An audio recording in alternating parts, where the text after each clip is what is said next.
Bonjour, bonjour tout le monde. Bienvenue à ce webinaire de Planning Motion. Je suis Nathalie Bergeron. Je suis la cofondatrice et créatrice de l'application de planification de voyage Planning Motion. Je suis ce matin avec Olivier, mon conjoint, aussi le cofondateur de Planning Motion. Olivier, je vois encore des gens qui arrivent. Oui, on laisse entrer encore du monde. Hein, on laisse entrer encore du monde. Donc, bienvenue à tout le monde qui sont déjà là. Je reconnais, plusieurs d'entre vous, certains à qui j'ai parlé, dernièrement, soit par courriel, soit par rencontre, vidéo. Hem, Vous êtes soit ce matin avec nous, il y a soit des utilisateurs de l'application, il y a aussi des abonnés à notre infolettre. Il y en a qui sont membres de notre groupe Facebook, Rêve Planifié Explore.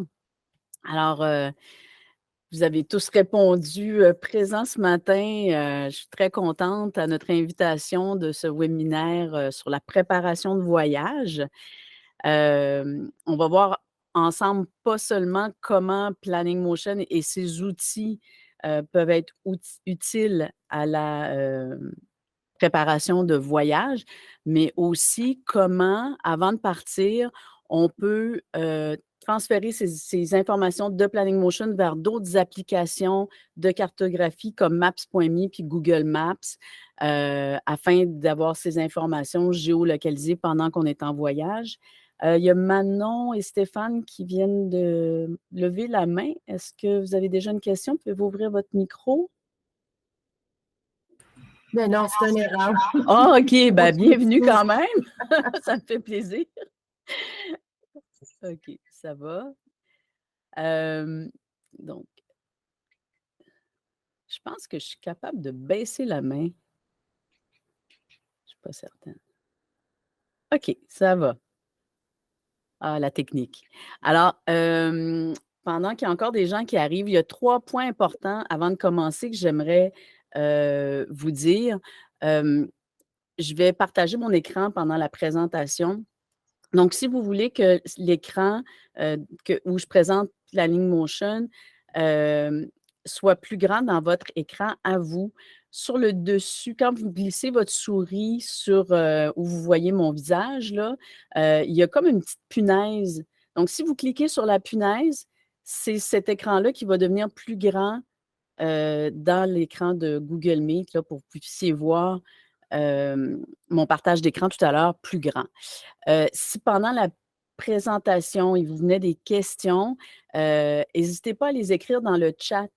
Le chat, là, c'est, en bas, proche du bouton rouge, là, un peu à droite, il y a une espèce de petit, sigle là ça ressemble à une bulle de bande dessinée avec des petites lignes.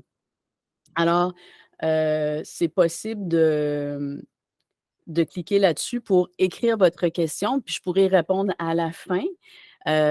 Puis vous pouvez aussi attendre là, pour me la poser de vive voix à la fin, de la présentation qui va durer une trentaine de minutes. Hem, je dois vous dire aussi que, la présentation est enregistrée. Ça inclut aussi les questions que vous allez poser éventuellement à la fin. On a décidé d'enregistrer le webinaire parce qu'il y a des gens qui ne peuvent pas être présents en direct, donc on va pouvoir leur partager l'enregistrement plus tard. Olivier, est-ce que tu penses que tout le monde est là? On peut Oui, je y pense que aller? on est 27, donc on peut y aller. Bon, parfait, on est un beau groupe ce matin. Alors, bonjour tout le monde, je me présente, je suis Nathalie Bergeron et avec mon conjoint Olivier Ratto, on a conçu l'application de planification de voyage Planning Motion. Il y a quelques semaines, on discutait de planification de voyage avec Christophe, un utilisateur de Planning Motion. Et au fil de notre conversation, on était d'accord sur le fait que les applications qu'on utilise pour préparer nos voyages avant de partir ne sont pas nécessairement les mêmes que les applications qu'on utilise en voyage. En voyage, hein, on a besoin de pouvoir, référer facilement à ce qu'on a préparé avant de partir. On a besoin d'être, géolocalisé. Hem, on veut vouloir naviguer vers nos destinations, nos activités avec des applications sur notre téléphone. ce dont on a besoin, en fait, pour préparer nos voyages avant de partir, ce ne sont pas les mêmes besoins que lorsqu'on est effectivement en voyage. Alors, Planning Motion, j'ai reconnu beaucoup de monde là qui se sont connectés ce matin au webinaire et puis, ils vont être d'accord avec moi que c'est vraiment une application formidable, utile pour planifier leur voyage. Mais en plus, Planning Motion intègre avec d'autres applications qui, elles aussi, sont formidables puis qu'on utilise déjà en voyage, comme les applications, hein, Google Maps et Maps.me. Alors, on va voir aujourd'hui comment, en deux trois clics, on peut envoyer ce qu'on a préparé dans Planning Motion dans l'application Google Maps de son téléphone. Mais d'abord, on va faire le tour de Planning Motion, et je vais commencer par vous montrer un voyage, qu'Olivier a préparé. C'est un road trip de 17 jours vers, Niagara Falls à partir, de Montréal. Alors, dès maintenant, je vais partager mon écran. Alors, est-ce que tout le monde voit bien mon écran? Fais un petit pouce, dans les airs avec les emojis. Oui, Olivier, tu dis qu'on voit bien. Parfait. Donc, là, je suis, dans le voyage que Olivier a préparé, donc road trip, vers le Niagara en 17 jours. On va aller tout de suite voir dans le calendrier ici. Quand je clique sur calendrier, alors, il y a des étapes dans ce voyage-là. On commence par Montréal, ensuite on s'en va vers Kingston, mais on s'est mis des arrêts en route vers Kingston, sur la route. Donc, pour que tout ça s'affiche dans le calendrier, ben, c'est qu'on a entré des étapes dans notre planification. Donc, on a entré Montréal, nos arrêts, Kingston. En fait, on a 2 types d'étapes. On a les étapes avec nuitée, qui inclut normalement, une étape où on prévoit s'arrêter, pour la nuit, où on prévoit faire des activités et on a aussi le type d'étapes qui sont les arrêts. Les arrêts, c'est les étapes où on pense juste, s'arrêter sur la route entre 2 étapes où on va, où on prévoit dormir, ou ça peut être un point de passage pour faire un détour.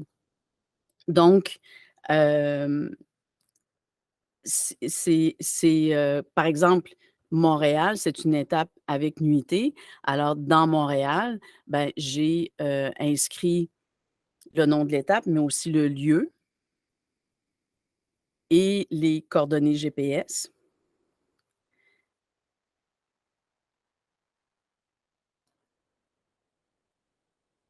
et j'ai aussi les hébergements et les activités. Donc si je clique sur carte, je peux voir aussi mon itinéraire sur la carte. Donc j'ai toutes mes étapes que j'ai entrées, que je voyais tout à l'heure dans le calendrier, sont aussi ici pour, voir sur une carte. Je pourrais choisir de sélectionner mon hôtel si je voulais au lieu de l'étape. Donc je pourrais aller directement d'un hébergement à l'autre sur l'itinéraire sur ma carte.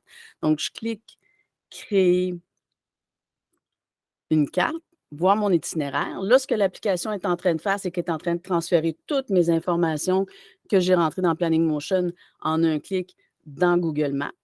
Alors, je peux voir ici mon itinéraire. Je vais agrandir un petit peu pour que vous voyez mieux. Donc ça, c'est l'itinéraire qui est planifié, que j'ai planifié dans Planning Motion. Là, je vais juste, en profiter, hem, OK. Excusez-moi, là, je viens de voir le message de André Piché. Comment Olivier, est-ce que tu as vu le message? Oui, OK. Peut-être qu'André, tu étais pas arrivé quand je l'ai expliqué. C'est sur la fenêtre, où tu vois la carte, il y a une petite épingle une punaise qu'on peut cliquer pour que ce soit l'écran principal qui apparaisse. Donc faut cliquer sur la punaise là pour que, pour mettre mon écran à moi en comment je dirais ça? OK, parfait, merci. Merci André. Alors, je voulais en profiter pour montrer un petit truc, dans Google Maps. C'est que Google Maps, il est très utile, hein, parce qu'il nous donne plein d'informations sur nos itinéraires, dont, le kilométrage et le temps estimé. Mais on peut aussi avoir le kilométrage et le temps estimé entre chacune des étapes. Alors, quand je peux, mais il faut que je puisse avoir accès à un petit bouton qui est ici en bas des étapes. Là, j'ai trop d'étapes, puis je ne peux pas voir le bouton Options. Donc, ce qui est important de faire, c'est ici en haut à droite là, d'un navigateur, il y a des 3 petits points ici qui nous donnent des options. Quand je clique dessus, j'ai accès à l'outil Zoom de mon navigateur. Donc, j'ai seulement qu'à diminuer la grosseur des caractères qui s'affichent jusqu'à temps qu'ici, en bas à gauche, je puisse voir le bouton Détail. Quand je vois le bouton Détail, je peux cliquer dessus. Ça me change ma vue dans ma colonne de gauche qui me permet, en fin de compte, de faire défiler toutes mes étapes. Donc, oui, je peux avoir la distance entre Kingston et le centre-ville de Toronto, qui est estimée à 2h43 par Google, 264 kilomètres. Je peux avoir ça pour toutes mes étapes que j'ai ajoutées. Et il y a quelque chose d'intéressant aussi dans Google Maps, c'est qu'il nous indique si l'itinéraire comprend des payages. Il y a moyen, en cliquant ici sur Options, quand je clique sur Options dans Google Maps, là, je vous donne des trucs Google Maps, hein. Donc, quand je clique sur Google Maps, je peux lui dire d'éviter les payages en cliquant ici sur Payages. Puis là, il me suggère un autre itinéraire sans les payages. Donc, c'est un petit truc qui peut être bien utile.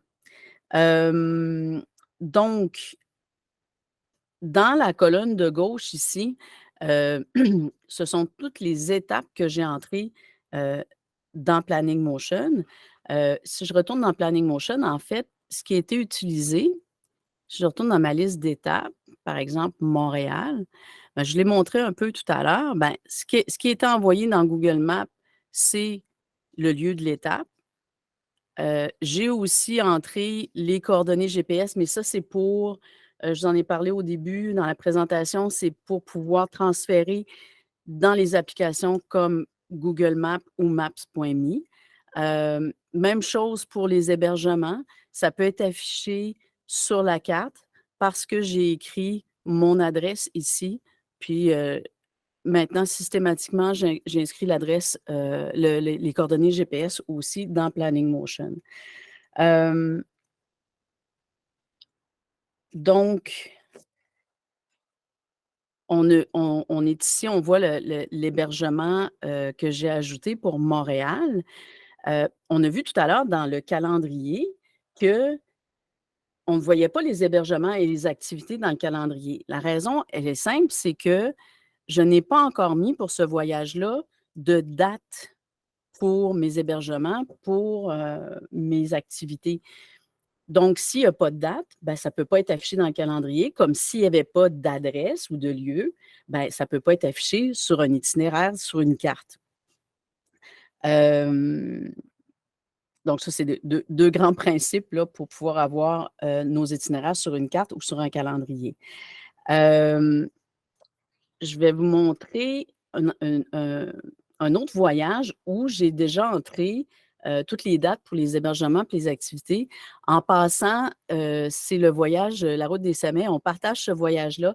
Je vais vous en parler plus tard du partage de voyage qui est possible de faire avec, entre utilisateurs de Planning Motion. Donc, si ici, je clique sur calendrier, alors, en plus des étapes et des arrêts que j'ai planifiés, bien là, maintenant, je vois mes campings, je vois mes activités parce que j'ai inscrit des dates pour ce voyage-là, pour les activités et les campings. Donc, je commence par le Parc national Frontenac, ensuite le Mont Mégantic. Tout ça a été entré dans la liste un peu plus tôt. Je vais juste prendre le temps de vous montrer quelques petits trucs dans le calendrier qui sont très pratiques. Ici, dans le menu Mois, si je clique ici, je peux avoir aussi tout ce que j'ai ajouté dans Planning Motion dans un format liste. Donc, j'ai toute ma planification par jour avec les heures. J'ai aussi dans Fit la possibilité de n'afficher que les étapes, les arrêts ou les hébergements. Je peux cocher, décocher ce que je veux. Mais ce qui est super pratique dans Planning Motion, dans le calendrier, le vue moi, c'est que je peux déplacer ce que j'ai planifié comme ça. Je peux décider de commencer par le Mont Mégantic et d'aller au Parc national Frontenac par la suite. Donc, c'est pas plus compliqué que ça. On peut changer les dates de nos étapes directement dans le calendrier. Et ce qui est fantastique, c'est que ça change partout. Donc, si je m'en vais dans ma liste d'étapes, ben tout à l'heure, c'était le Parc national Frontenac qui est en premier. Maintenant, c'est le lac Mégantic et j'ai mon Parc national Frontenac en deuxième. Donc, c'est sûr que faudrait que je fasse plus de changements de ça pour que mon itinéraire demeure cohérent. Mais chose qu'on a remarqué, c'est que tout à l'heure, sur le calendrier, je n'ai pas changé l'hébergement. Donc, l'hébergement est resté inversé par rapport à l'étape. Donc, ce qui est très utile dans Planning Motion, c'est qu'on peut avoir des avertissements dans ces cas-là. Alors, quand je clique ici sur Avertissement, c'est que on peut voir, on a un avertissement que le camping qui est prévu à mon étape lac Mégantic n'est pas la même date que la nouvelle date de l'étape que j'ai changée sur le calendrier. Même chose pour le camping, évidemment, Baie Sauvage, que je n'ai pas changé sur le calendrier.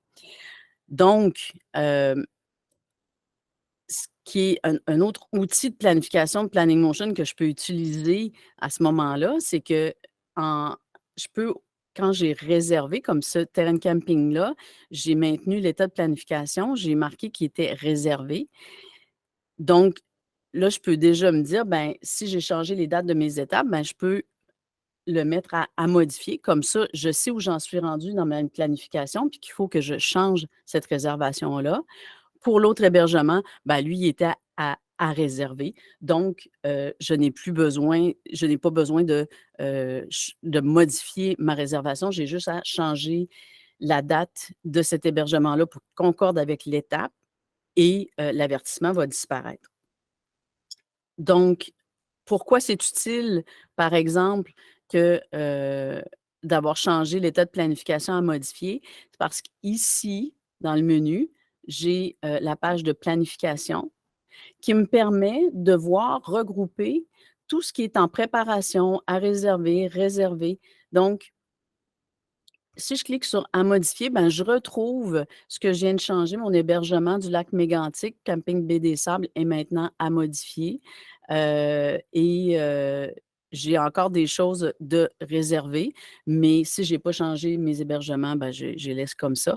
Bref, si on décide d'utiliser l'état de planification pour planifier un voyage, ben, ça nous aide à savoir où on en est rendu dans notre planification. C'est des outils qu'on a le choix d'utiliser ou pas. C'est pas, on peut le laisser en préparation, c'est qui est le statut par défaut. Donc, dans Planning Motion, il y a plein d'outils. C'est ça qu'on peut utiliser ou pas, dépendant du type de voyage qu'on est en train de préparer. Puis, il y a toutes sortes de voyages qu'on peut préparer avec Planning Motion. Je peux vous montrer, je vais repartager mon écran, je peux vous montrer une croisière qu'on a planifié avec Planning Motion. Puis c'est là qu'on utilise les outils. Hein, on peut avoir des outils, des étapes avec nuitée, des arrêts. Donc, avec la préparation d'une croisière, ben, on utilise les outils de façon différente, comme par exemple, la croisière, ben, je l'ai inscrit comme étape parce que je me dis, ben, je passe des nuitées à part du bateau. Donc, j'ai mis ma cabine en tant qu'hébergement. Et puis, j'ai utilisé les arrêts pour inscrire mes escales, pour savoir quel jour je suis à quel endroit et pour combien de temps pour chaque escale de la croisière. On a aussi, là, on voit dans le calendrier des nouvelles couleurs. Donc, en orange ici, on a les segments de transport pour notre billet d'avion. On a des taxis, on a des locations de véhicules. Alors, comment on fait pour ajouter ces éléments-là à notre planification? Ben, tout à l'heure, on allait toujours dans étapes. Maintenant, on peut aller aussi dans transport. Alors, transport nous permet d'ajouter des billets d'avion, de train, d'autobus, location de véhicules, stationnement, taxi. Et on voit aussi ici la trousse de voyage. Ben, en fait, dans la trousse de voyage, ce sont toutes les choses qui ne sont pas des hébergements, des activités, des étapes ou des moyens de transport. Donc, on a regroupé ici différentes catégories des documents de voyage, comme le passeport, les visas, nos assurances, si on prévoit des frais d'essence ou de payage. On a aussi des repas, comme ici, pour le voyage en Argentine, ben, j'ai prévu qu'on allait déjeuner, qu'on allait prendre un déjeuner au restaurant, que ça allait coûter 25 000 pesos argentins, parce que oui, je peux décider en quelle devise j'inscris mes dépenses. Même chose pour le Chili. Alors, 2 déjeuners à 22 000 pesos argentins. Maintenant, quand on écrit des prix comme ça, ben, ce qui est le fun, c'est que je peux avoir toutes mes dépenses regroupées dans les pages de dépenses, mais je vais juste changer de voyage pour vous montrer la page de dépenses plutôt de ce voyage-ci qui est de le sud-ouest américain. Donc, si je m'en vais dans ma page de dépenses, ben, j'ai toutes mes dépenses regroupées comme par ici. Et ici, ce sont les hébergements. Alors, j'ai tous mes hébergements qui sont listés ici, regroupés ensemble, mais j'ai les totaux aussi au début. Et si vous remarquez, ben, tout est en dollars canadiens. Pourquoi? Ben, en fait, c'est que oui, là, je viens de cliquer sur l'hôtel Aria à Las Vegas. Ben, j'ai prévu que ça coûtait 125 américains et dans ma page de dépenses, ben, c'est converti en dollars canadiens.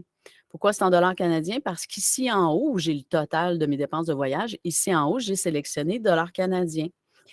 Si, je ne sais pas s'il y a des Européens qui sont là ce matin avec nous, mais si on voulait avoir nos dépenses de voyage en euros, bon, si je voulais avoir toutes mes dépenses de voyage en euros,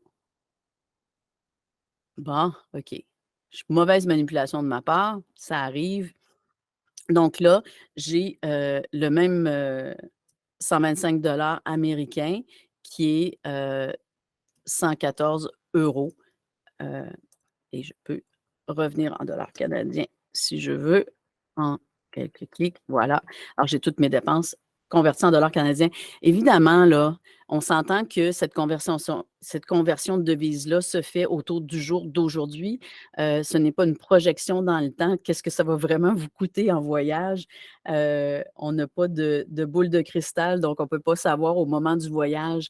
On ne peut pas savoir aujourd'hui, au moment du voyage, quel va être le taux, en plus des frais de conversion sur la carte de crédit, les frais de conversion de devises. Donc, mais ça donne quand même un ordre de grandeur, une bonne idée où on en est rendu dans notre budget. On parlait de partage de voyage tout à l'heure. Je vais vous montrer la plateforme du forum de partage de voyage préparé avec Planning Motion. Hem, c'est un forum où, en fait, les utilisateurs de Planning Motion peuvent venir partager les voyages qu'ils ont préparés avec l'application avec d'autres utilisateurs. Et évidemment, les utilisateurs de l'application peuvent venir s'inspirer des voyages des autres utilisateurs. Il y a une façon de chercher des voyages comme le premier que je vous ai montré, celui là, de Montréal à Niagara de 17 jours. Ben, si j'écris ici dans le champ de recherche Ontario, ben, tous les voyages qui contiennent quelque chose qui se rapporte à l'Ontario sont ici, s'affichent. C'est ce voyage-ci, 17 jours que je vous ai montré tout à l'heure.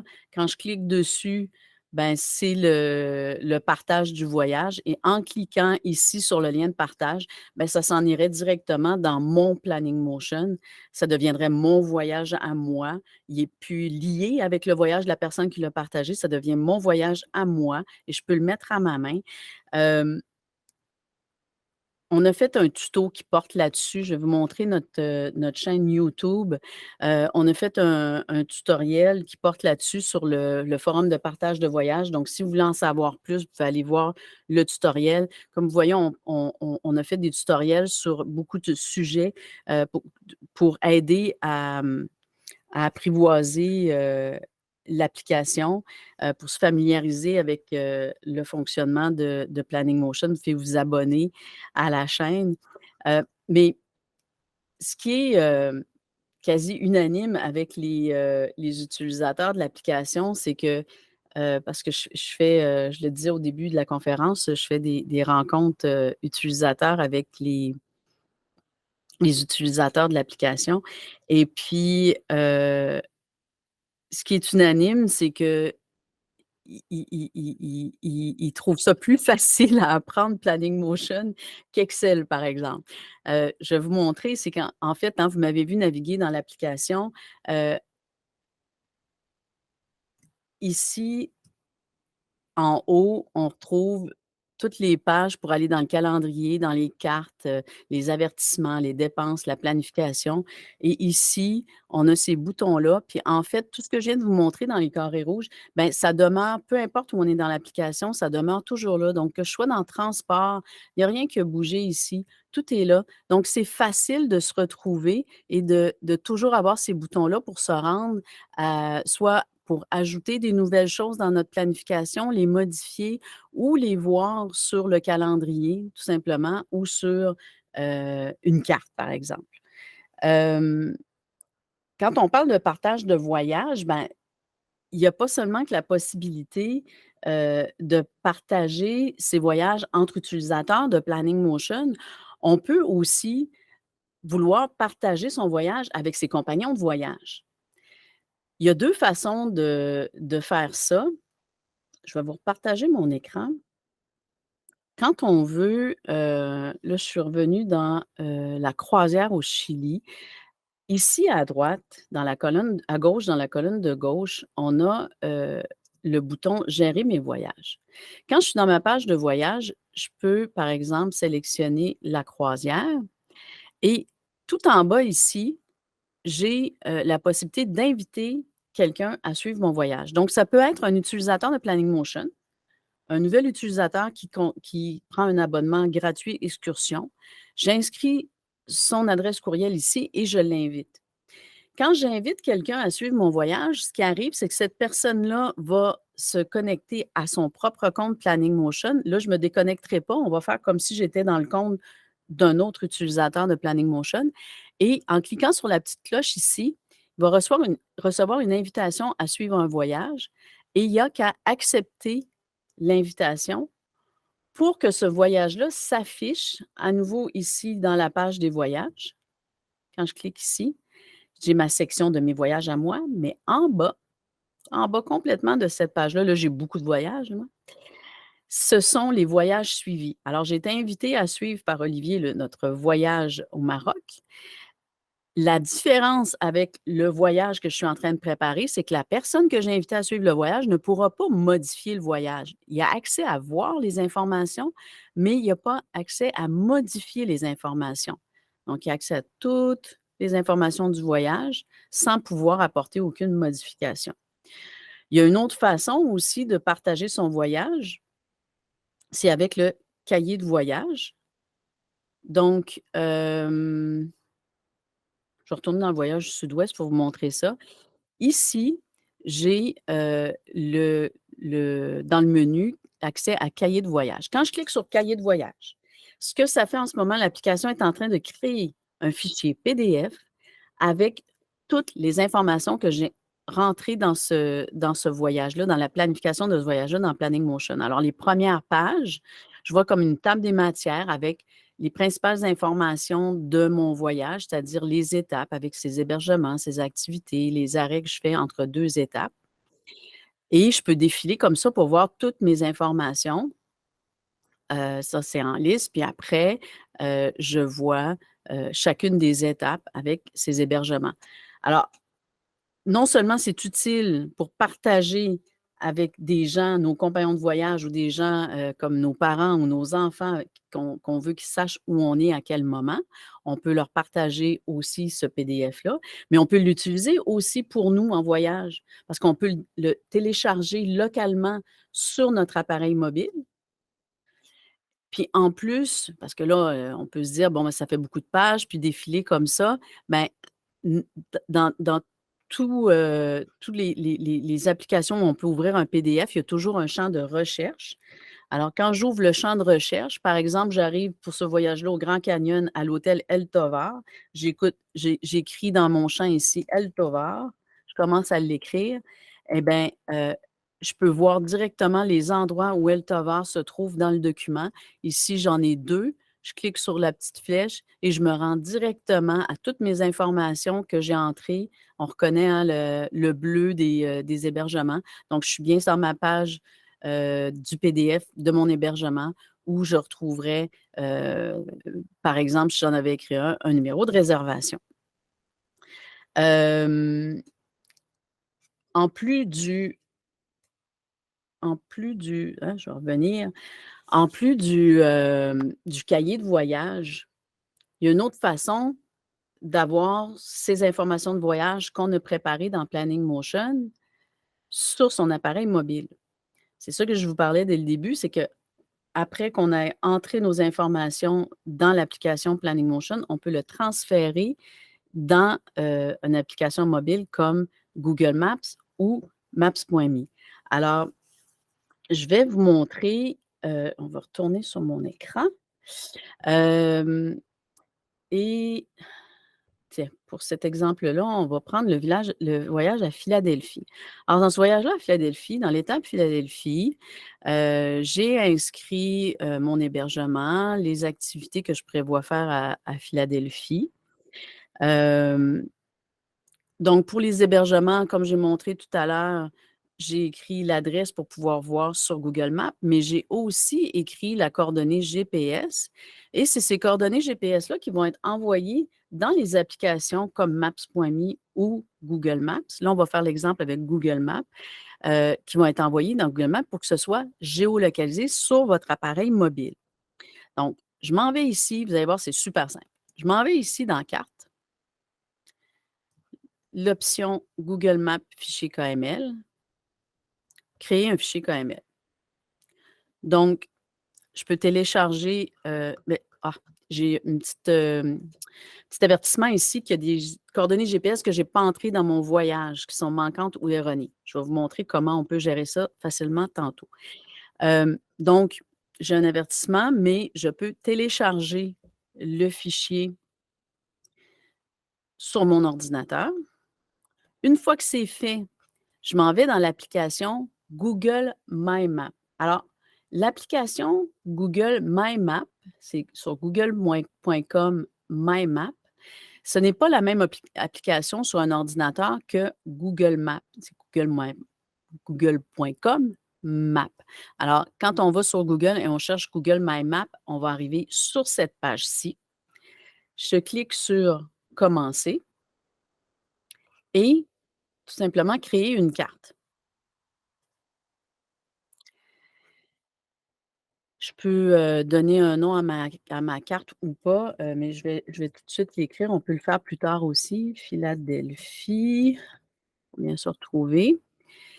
Et ici, dans Google My Map, j'ai le bouton Importer. Quand je clique sur Importer, je peux sélectionner un fichier, donc le fichier que je viens d'obtenir de Planning Motion. Et tout ce que j'ai préparé, par exemple, hein, on avait l'hébergement à Philadelphie. Alors, tout ce que j'ai inscrit, l'adresse, numéro de téléphone, la réservation, tout est là dans Google My Map. Donc là, ce qui est intéressant, c'est oui, je l'ai sur mon ordinateur, ça va, mais ce que je veux, c'est de l'avoir sur mon téléphone. Donc, on va aller sur le téléphone. Et l'application Google Maps sur le téléphone, c'est la même application que Google My Map, contrairement à l'ordinateur. Sur l'ordinateur, c'est 2 applications différentes. Sur votre téléphone, c'est Google Maps. On peut avoir les 2 ensemble. Donc, sur mon téléphone, je vais ouvrir Google Maps. Ici en bas, on voit, hein, c'est marqué Explorer. Puis dans le centre, j'ai Enregistrer. Quand je clique sur Enregistrer, je défile un petit peu. À droite, en bas, j'ai Carte. Quand je clique sur Carte, ben, ce sont toutes mes cartes de Google My Map qui apparaissent. Je clique sur Philadelphie. et j'ai toutes les informations concernant que j'ai entrées dans Planning Motion directement dans l'application. Donc, je clique sur l'icône de l'hébergement et je retrouve les mêmes informations que j'avais entrées dans Planning Motion, mes numéros de réservation, les numéros de téléphone, et cetera. Donc, c'est vraiment pas compliqué de, attendez, je voulais vous montrer aussi quand tout à l'heure, on a eu un avertissement.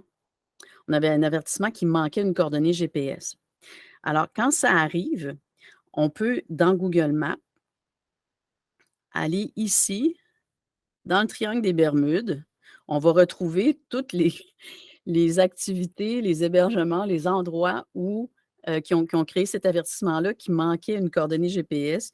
Je clique sur, donc je sais que c'est, cette location de véhicule-là dont je n'avais pas inscrit la coordonnée GPS dans Planning Motion. Donc, je n'aurais qu'à retourner dans Planning Motion, mettre une coordonnée GPS pour cet endroit-là, puis elle irait se géolocaliser. Je referais sortir mon fichier, elle irait se géolocaliser au bon endroit. Mais pour l'instant, tout ce qui n'est pas bien géolocalisé est retrouvable sur votre carte MyMap au Triangle des Bermudes, dans l'océan Atlantique, dans le Triangle des Bermudes. On a fait aussi, je vous ai montré notre chaîne YouTube tout à l'heure, là. On a fait des tutoriels, un tutoriel, excusez-moi. On a fait un tutoriel pour montrer comment ça fonctionne pour l'application Maps.me. C'est tout aussi simple, c'est juste des étapes un petit peu différentes. La seule différence entre, Google Maps et Maps.me, moi personnellement, tant qu'à faire, je le mets sur les 2 applications avant de partir. Ben, Google Maps, permet d'avoir toutes ces informations, mais il faut avoir accès à internet pour avoir accès aux informations qui ont été ajoutées dans Planning Motion. On peut télécharger localement la carte, mais pour avoir les informations qu'on a téléchargées, on a besoin d'accès internet. Par contre, Maps.me, l'application Maps.me, on a toutes nos informations, des cartes téléchargées si on veut et nos informations de Planning Motion localement dans notre ordinateur pour avoir un accès même hors ligne. Donc, on a hors ligne Maps.me et, il ne faut pas oublier, le cahier de voyage avec toutes nos informations. Dans Maps.me, dans Google My Maps, on a nos étapes, nos arrêts, nos hébergements, activités, segments de transport, location de véhicules, tout ce qui est géolocalisable, tout ce qui a une adresse est dans les applications. Pour le reste, donc, tout ce qui est la trousse de voyage, ben, on l'a dans notre PDF, dans notre cahier de voyage qu'on a aussi créé avant de partir. Peut-être une dernière chose, le temps file, hein? Hem, je vais juste vous montrer une dernière chose, c'est le calepin dans Planning Motion. Alors, je vais partager mon écran. Je vous en parle parce que le calepin de Planning Motion, c'est peut-être mon outil préféré de Planning Motion. C'est que c'est un endroit où on peut créer tout ce qu'on peut créer pour un voyage, on peut le créer dans le calepin.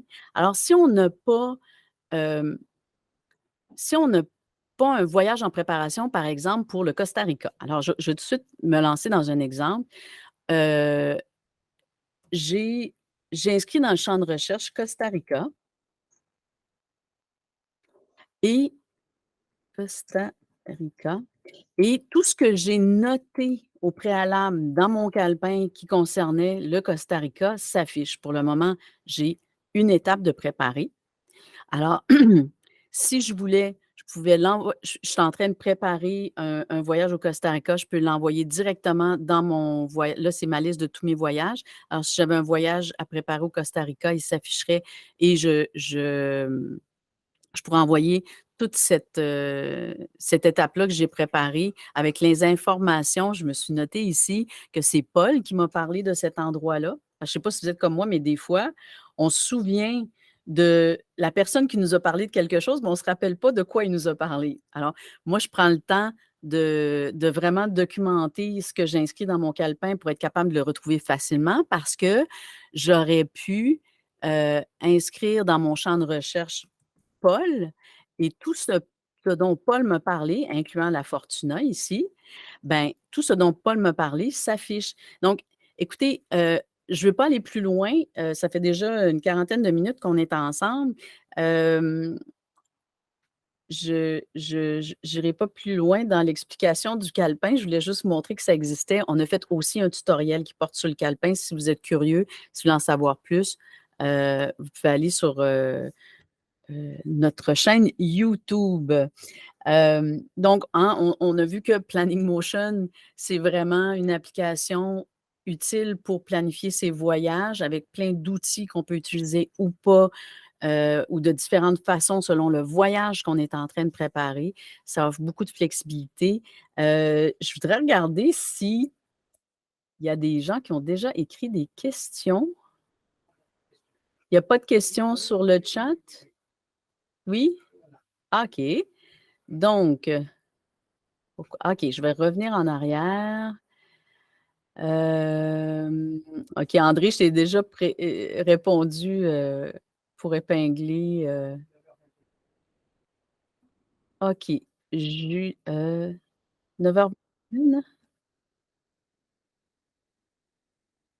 OK. Julie, Rosanne, j'ai vu que tu avais levé la main. Je vais juste répondre à Julie qui nous a écrit une question dans le chat.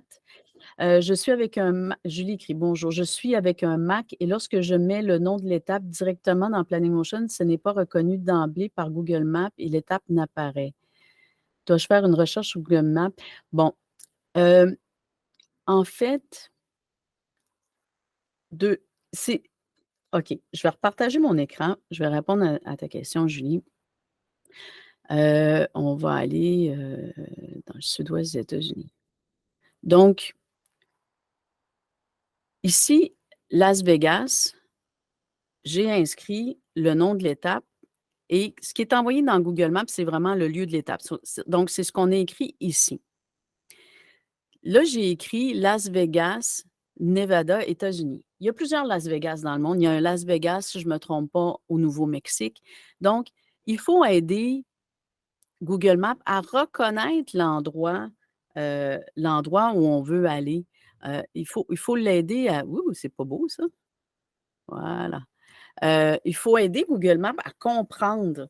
Donc, si j'écris Paris, ben, si je n'écris pas France, il va peut-être penser, Google Maps, que c'est Paris au Texas. Donc, en écrivant le plus possible d'informations, et oui, moi, c'est ce que je fais souvent, je fais du copier-coller à partir de sites web ou carrément dans Google Maps lui-même, et je vais copier-coller l'information que je trouve sur le web dans Planning Motion pour que l'itinéraire s'affiche bien sur Google Maps pour aider Google Maps à reconnaître l'endroit où on veut aller. Est-ce que j'ai bien répondu à ta question, Julie? On va voir. Mais de toute façon, Julie, hein, on est toujours, moi, Olivier, on est toujours disponible pour répondre à vos questions par courriel, par chat, par téléphone. Vous pouvez nous contacter facilement. Ben, par courriel, c'est toujours ce qui est le plus simple. Et puis, si c'est plus compliqué de se comprendre par écrit, ben, on fait une rencontre vidéo avec partage d'écran, un peu comme on fait ce matin, mais un à un. Et puis, on va vous aider à prendre en main l'application sans problème. Après ça, est-ce qu'on a... Ah, il y avait Rosanne qui avait une question. Est-ce que tu peux ouvrir ton micro? OK, c'est beau. Merci, je n'en ai plus. Ah, ben d'accord. Merci. Ça fait plaisir. OK. Alors, j'ai une autre question sur le chat. Dans Planning Motion, est-ce que les coordonnées GPS peuvent être automatisées à partir de l'adresse pour éviter erreur de transcription? Alors, non. Il n'y a pas de possibilité, mais par exemple, OK, je m'en vais copier-coller ici mon Las Vegas et je vais aller dans Google Maps. Là, je suis en train de vous montrer comment aller chercher une coordonnée GPS très facilement. Alors, j'ai mon Las Vegas et puis, bon, mettons que je sélectionnerais un endroit dans Las Vegas, ce qui serait la stratosphère. Je clique à droite avec ma souris et j'ai une coordonnée GPS qui apparaît. Je clique dessus, elle est copiée automatiquement. Donc, je clique à droite, je copie, je recommence, je clique à droite, il y a un menu qui apparaît, copie. Je m'en vais dans Planning Motion, je colle. Voilà. J'ai ma coordonnée GPS dans Planning Motion. Donc, c'est vraiment facile dans Google Maps d'aller trouver nos coordonnées GPS. Je continue dans les questions dans le chat. Il n'y a personne qui a des questions? Gênez-vous pas. OK. Oui, moi... j'ai une Ah, question. Est-ce que tu oui, m'entends? André, bonjour. Oui, bonjour. Merci beaucoup pour le webinaire, c'est très bien. Merci. Je voulais juste savoir, parce que là, moi, je trouvais ça intéressant, l'application de pouvoir tout transférer le Planning Motion dans Maps.me avec tous les détails ou Google Maps. Moi, je préférais Google Maps parce que j'ai commencé à me télécharger plusieurs cartes de Google Maps. Moi, je pars 3 mois. Mais là, OK.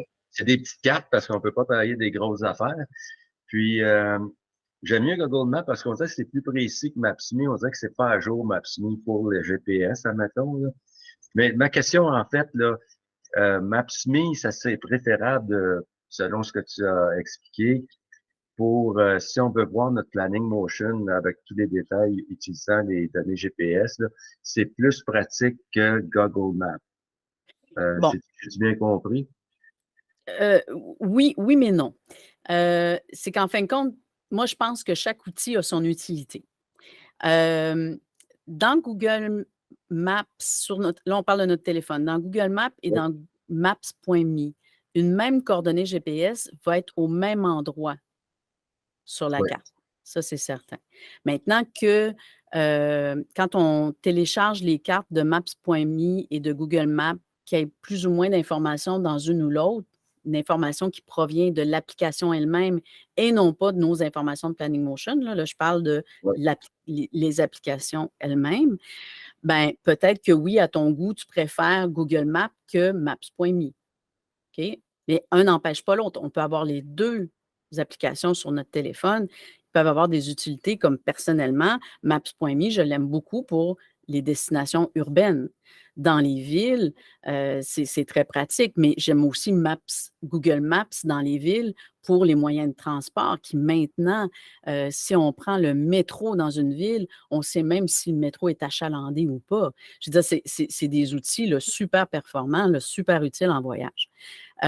Maintenant, si on parle des informations de Planning Motion qui sont transférées dans l'application Maps.me et Google Maps, alors, la grosse différence, c'est que dans Google Maps, si on veut avoir accès à nos informations géolocalisées de Planning Motion dans Google Maps, il faut avoir un accès Internet. Okay. Si on n'a pas accès Internet, on ne verra pas ce qu'on a transféré dans Google My Maps sur son ordinateur.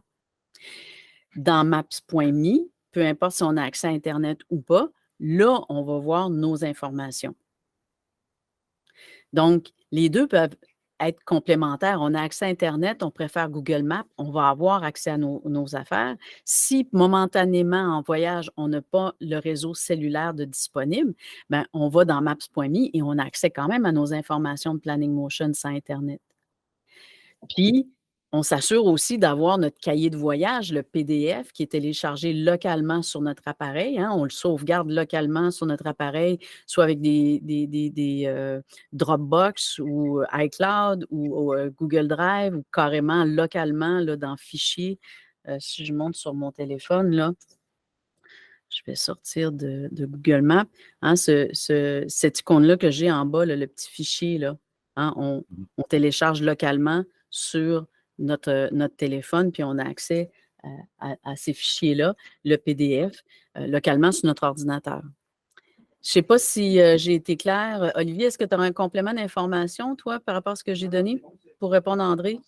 J'ai fait Est-ce qu'André, est-ce que ça Oui, répond non, bien à ta non, c'est question? très clair. C'est ça, c'est qu'avec Google, moi, je vais souvent aller où il n'y aura pas d'Internet. C'est pour ça, donc, je suis mieux de télécharger mes fichiers KMF ou je sais plus comment ça Oui, s'appelle, KMF. dans Maps.me. Est-ce que Maps.me, par contre, il va falloir que je télécharge toutes mes cartes avant aussi, hein? Avant pour Ben avoir. oui, ben oui, parce que, tu sais, de plus en plus, c'est incroyable. On est en train de faire une série de vidéos en ce moment sur des voyages dans l'Est des États-Unis pour quelques semaines. Puis une des vidéos porte justement sur l'accès à Internet en voyage et comment avoir accès à Internet en voyage sur son appareil mobile. Puis, tu sais, c'est incroyable. Essayons une journée à la maison de se mettre en mode avion et de fermer notre Wi-Fi local de la maison. Il n'y a plus grand-chose qu'on peut faire avec notre téléphone. Puis c'est un test que je recommande de faire à chaque fois qu'on part en voyage, je le fais.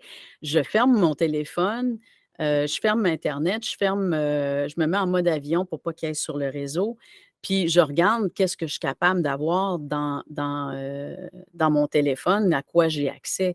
Puis ce que je peux faire, comme télécharger localement des fichiers sur Dropbox, télécharger des cartes localement dans Maps.me ou Google Maps. Mais ça me permet quand même de savoir à quoi je vais avoir accès quand je n'aurai pas de réseau. Alors, je fais cet exercice-là. Je ne sais pas si tu as l'habitude de faire ça, André, toi, avant de partir. Mais je trouve ça essentiel de le faire parce qu'on a tellement besoin d'Internet aujourd'hui, là.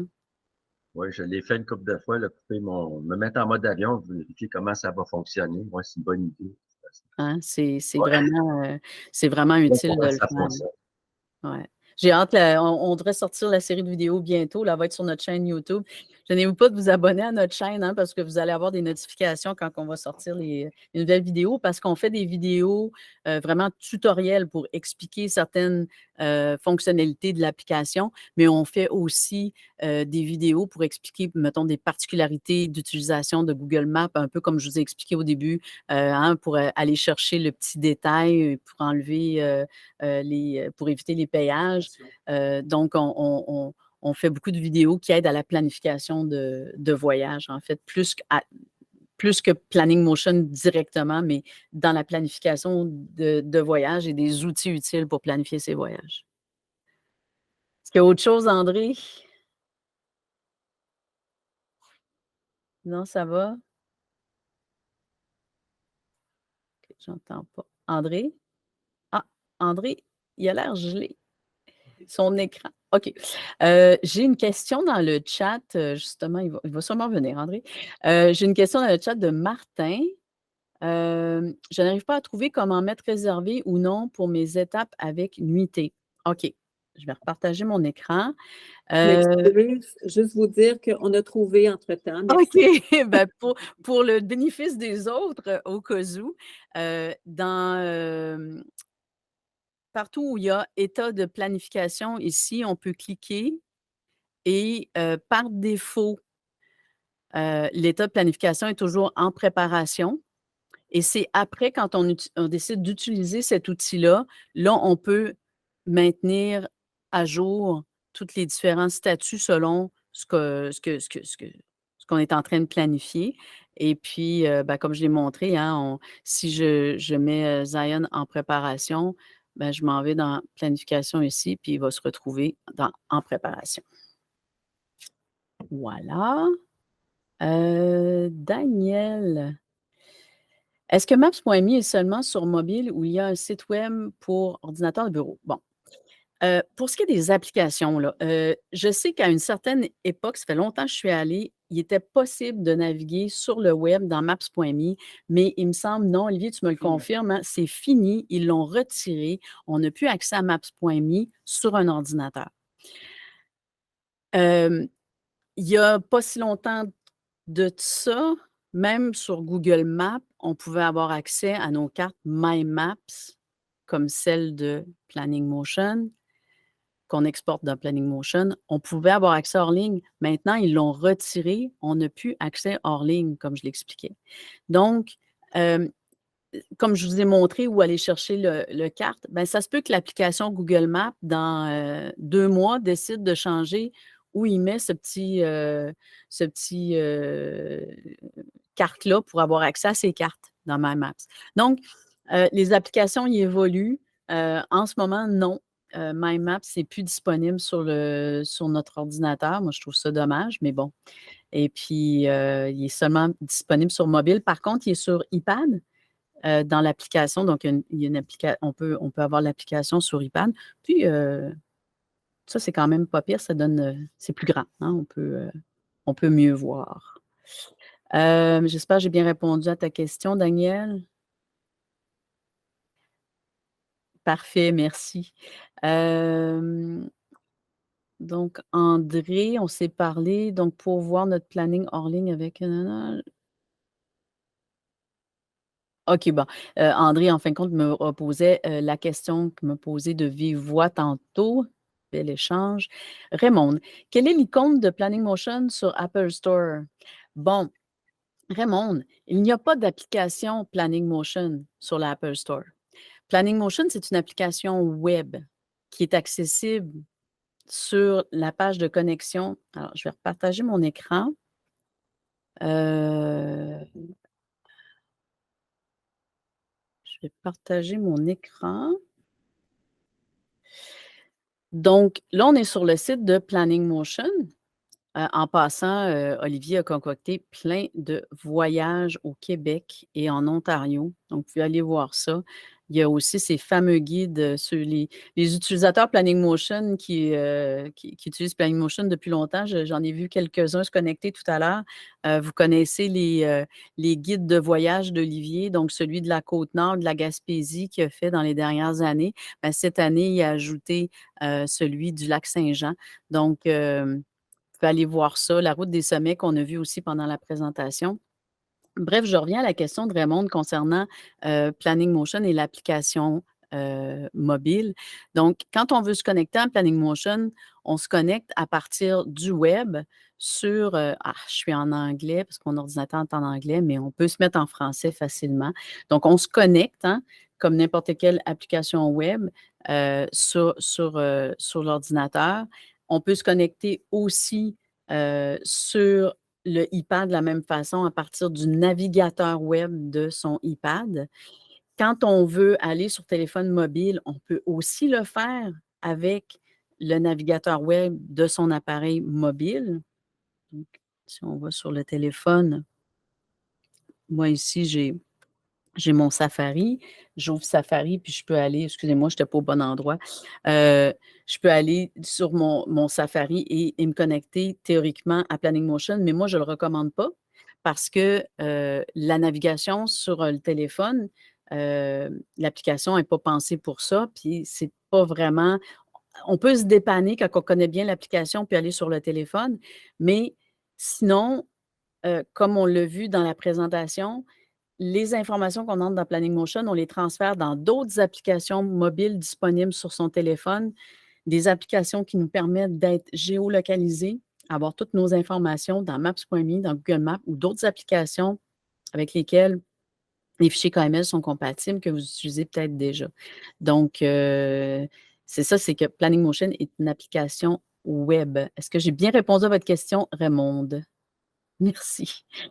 Josiane, est-ce possible d'interchanger les étapes par la fenêtre étapes uniquement par la fenêtre calendrier? Non, oui, on peut changer. OK, je vais repartager mon écran.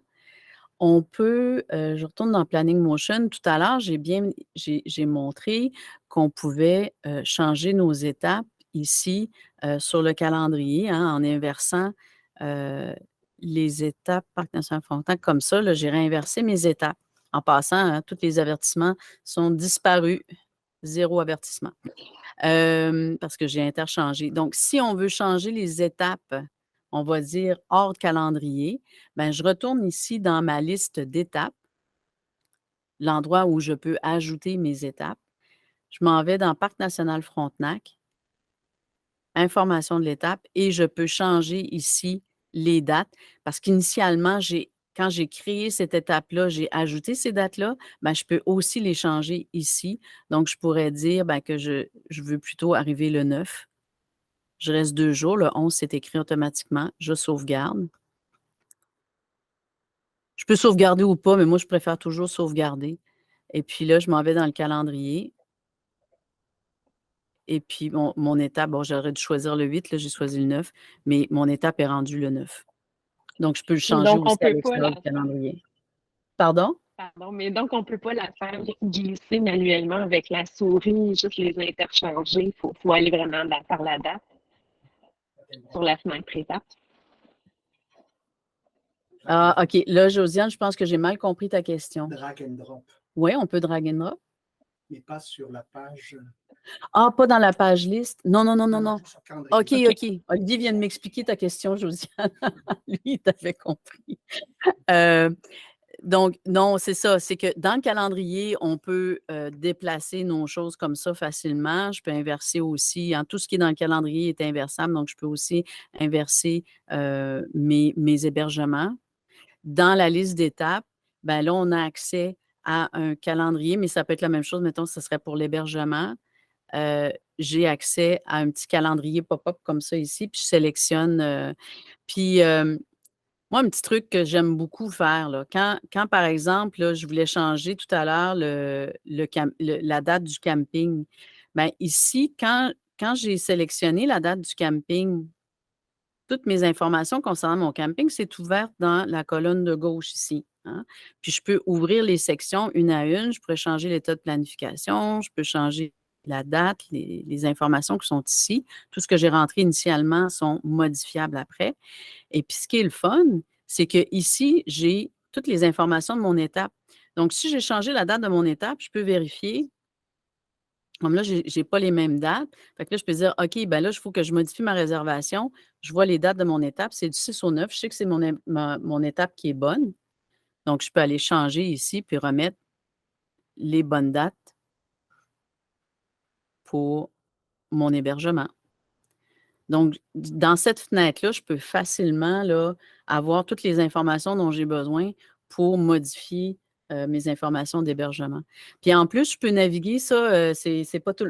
Ça me surprend toujours, il y a des utilisateurs qui le découvrent par eux-mêmes, mais ici, là, c'est une navigation par jour, par bloc de journée selon les étapes. Donc, du jour 1 à 2 de la route des sommets, on est au Parc national Frontenac. Si je clique sur la fenêtre, la flèche ici, je m'en vais directement à mon arrêt suivant, qui est la halte panoramique Lambton, mon arrêt suivant, et mon jour 3 et 4, je suis au lac Mégantic. C'est déjà ouvert comme ça. C'est une autre façon de naviguer d'une étape à l'autre dans Planning Motion sans retourner toujours dans notre liste ou dans le calendrier. Donc, on peut naviguer comme ça par bloc de jours avec tout ce qu'on a rentré comme étape et arrêt. Et on a accès à nos hébergements et nos activités dans la même foulée, là, dans la page. Est-ce que ça répond à tes questions, Josiane? Oui, tout à fait, merci. Bien, merci à toi. Michel, question Google Maps 101. Comment aller chercher les coordonnées GPS? OK, je l'ai expliqué tout à l'heure. Est-ce que tu étais là, Michel? Est-ce que tu veux que je le refasse? Donc, c'est beau, OK, on l'a vu. Ah, bon, juste en dessous, merci, vous avez répondu à mes questions. Clique à droite. Bonjour, Roger. Est-ce possible de faire une interaction entre Planning Motion et Garmin? Oui. Garmin a une application. Garmin, j'avais oublié de me remettre à l'écran, excusez-moi. Garmin a une application qui s'appelle Basecamp. Et Basecamp accepte les fichiers KML, si je ne me trompe pas, Olivier? Oui, on n'a pas super testé. Bon, écoutez. Mais en théorie, oui. En théorie, oui. C'est que là, pour le moment, l'application est optimisée pour utilisation avec Maps.me et Google Maps. Alors, ce que ça veut dire, c'est que on a lié les couleurs des icônes, les informations, tout ça, pour que ce soit optimisé, soit parce que je vais repartager mon écran. Quand on s'en va dans la carte ici, tout à l'heure, on a utilisé Google Maps, fichier KML, bien, on a la même chose pour Maps.me. Donc, quand on veut l'envoyer dans maps.me, moi, je vous suggère de vraiment créer le fichier KML pour maps.me et l'autre pour Google My Map. Les deux fonctionneraient. OK? Vous pourriez importer le fichier que vous avez créé pour maps.me dans Google My Map, mais les icônes, ça ne sera pas aussi beau, il n'y aura pas les bonnes couleurs, ce ne sera pas brun pour les activités, ça sera pas. Et donc, c'est possible de prendre un ou l'autre des fichiers et d'aller dans l'application Basecamp. La seule chose que je me demande, c'est est-ce qu'on va être obligé de le transférer en GPX avant, de le convertir, le fichier KML en GPX avant, mais je ne pense pas. Je pense que Basecamp accepte carrément le fichier KML. La seule chose, c'est que les informations qui sont, pour l'avoir testé, les informations qui sont dans Planning Motion ne seront pas transférées sur le GPS lui-même. Ils sont transférés dans l'application Basecamp de l'ordinateur qui permet de transférer, l'application Basecamp permet de se connecter avec son module GPS physique et transférer les informations.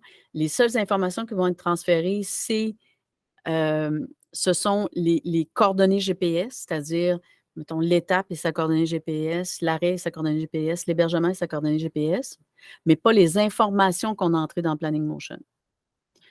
Alors, c'est sûr que Planning Motion, c'est une application qui est amenée à évoluer. On ajoute des fonctionnalités constamment, comme là, on a ajouté les fichiers KML dernièrement. C'est des choses qu'on va voir pour s'intégrer aussi avec des GPS comme les GPS Garmin.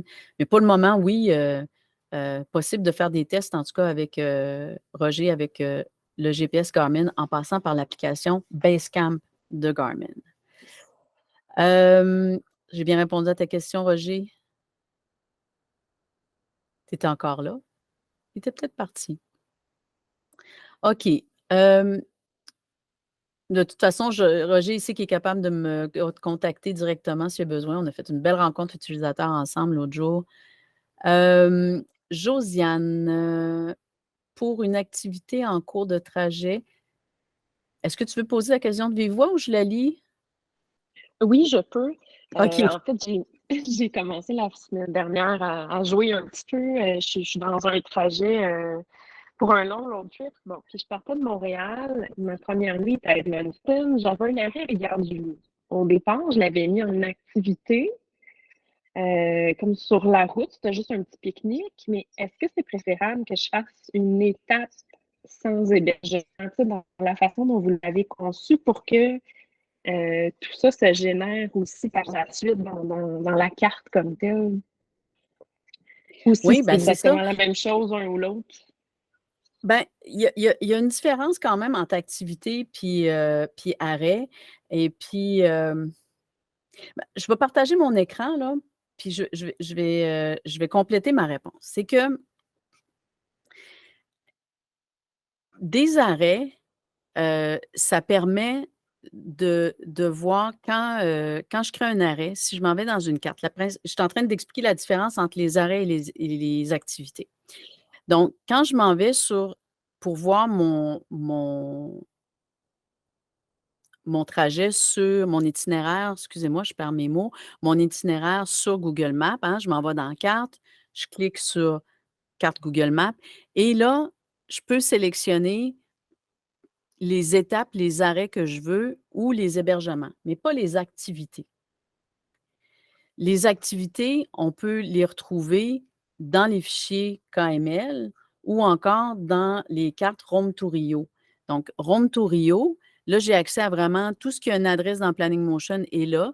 Donc, si je veux partir, par exemple, de mon camping et m'en aller au sentier des paresseux, des passereaux, dans le sentier des passereaux, ben, je peux avoir la carte sur Roam to Rio. Donc, c'est la grosse différence, c'est que si je veux voir mes activités sur Google Maps, ça ne sera pas possible. Il faut que ce soit en arrêt. Normalement, moi, personnellement, il n'y a pas de bonne ou mauvaise façon de faire. C'est vraiment selon ce qu'on veut planifier. Il faut juste connaître les outils et de la façon qu'on peut les utiliser dans Planning Motion. C'est que normalement, quand je fais une activité sur place, à un endroit où je dors, puis que je fais la navette entre mon lieu d'hébergement et l'activité, j'ai tendance à les mettre en activité. Quand c'est un endroit que je fais entre 2 étapes, j'ai tendance à les mettre en arrêt. Je ne l'associe pas à une étape en particulier, je le mets en arrêt. Parce que justement, ça aide à faire le vrai tracé qu'on va faire sur la route entre 2 étapes. Maintenant, c'est vrai qu'en préparation, surtout quand on est au début de la préparation, des fois, on pense que ça va être une activité qu'on va faire, puis finalement, c'est pas une activité, ça va être un arrêt parce qu'on ne restera pas là, on va continuer ou, tu sais, on change d'idée. Et puis, quand je disais tout à l'heure que Planning Motion, c'est une application qui est amenée à évoluer, c'est une des choses qui est sur notre liste à faire, c'est qu'on veut donner la possibilité de pouvoir changer une activité en arrêt et un arrêt en activité. Donc, ça puisse se faire automatiquement, là, qu'il y ait un petit bouton de dire « Ah non, finalement, c'est plus une activité, c'est un arrêt, ça. » Et on change. Mais pour le moment, il faut le faire à la main. Donc, si on a fait une activité puis qu'on veut que ça devienne un arrêt, ben, on recopie les informations comme ça. Donc, il n'y a pas de bonne ou de mauvaise façon de faire, c'est vraiment selon ce qu'on veut faire. Donc, des fois, on aime mieux que ce soit comme des activités, des fois, on aime mieux que ce soit des arrêts, comme par exemple, au voyage à Philadelphie, j'ai mis énormément de choses en activité parce que c'était un voyage urbain, on restait au même endroit pendant tout le voyage, c'était juste se rendre puis repartir, c'était pas un road trip. Et puis, je les ai toutes mis en activité. J'ai transférer mes informations, ben, on l'a vu tout à l'heure, c'est ce que j'ai pris là, pour vous montrer le transfert dans Maps.me, dans Google Maps. Donc, j'ai tout transféré dans Google Maps et Maps.me. Donc, je pouvais en un clic avoir mon trajet entre l'endroit où j'étais et l'activité que je voulais faire. Je savais où c'était sur la carte, qu'est-ce qui était mieux de faire en même temps pour un déplacement logique à pied dans la ville. Donc, on faisait les Bertie Bell, puis après ça, on est allé sur le bord de l'eau, puis on s'est fait une belle boucle pour la journée. Donc, là, à ce moment-là, ce qui est le fun d'avoir, c'est le fichier KML, puis transférer dans une autre application pour l'utiliser pendant qu'on voyage, qui est différent, à mon avis, pas moi, qui est différent des besoins qu'on a quand on prépare, finalement. Est-ce que j'ai bien répondu à ta deuxième question, Josiane? Absolument, merci. Je continue dans la liste, hein. S'il y en a qui ont des questions, là, gênez-vous pas. Des fois, les questions des autres nous inspirent d'autres questions. Sur Garmin RV, il est possible de mettre les dimensions du VR pour tenir compte des contraintes de route, telles tunnel, hauteur de viaduc? Est-ce qu'il y a possibilité de faire la même chose avec Planning Motion pour s'assurer d'un itinéraire valide? Alors, je ne sais pas c'est qui m'a posé ces questions-là, c'est quelqu'un d'anonyme. Alors, c'est que Planning Motion, c'est une application où on va rassembler toutes les informations de voyage. Et Planning Motion s'intègre avec d'autres applications comme Google Maps ou des GPS par le biais des fichiers KML pour ce type de besoin-là. Donc, oui, un peu comme je répondais à Roger tout à l'heure, il y a possibilité de prendre un des 2 fichiers KML, aller dans l'application Basecamp, transférer sur son appareil, puis là, vous allez avoir toutes vos coordonnées GPS que vous avez inscrites dans Planning Motion vont être sur votre GPS Garmin, celui VR qui vous intéresse parce que la hauteur de votre véhicule peut modifier votre itinéraire. Donc c'est oui, mais c'est non. C'est qu'en fin de compte, Planning Motion s'intègre avec vos applications que vous utilisez. Est-ce que j'ai bien répondu à votre question? Parfait. Pierre, merci pour cette belle bonjour, Pierre est sûrement, parti. Es-tu déjà dépassé 10 heures? Ah, 10h15. Donc, ça m'a fait plaisir, Pierre, même s'il est probablement parti. Même chose pour Manon Stéphane. Alors, on va se dire peut-être bonjour. Bonjour, Colette. Ça m'a fait plaisir. Est-ce qu'il y a quelqu'un d'autre qui a des questions? Non, ça va. Alors, bonjour tout le monde. Bonjour, bonjour. N'hésitez pas si vous avez des questions. Bonjour. Si vous avez des questions, vous pouvez toujours nous contacter. On est là par courriel. Bonjour Francine. Bonjour.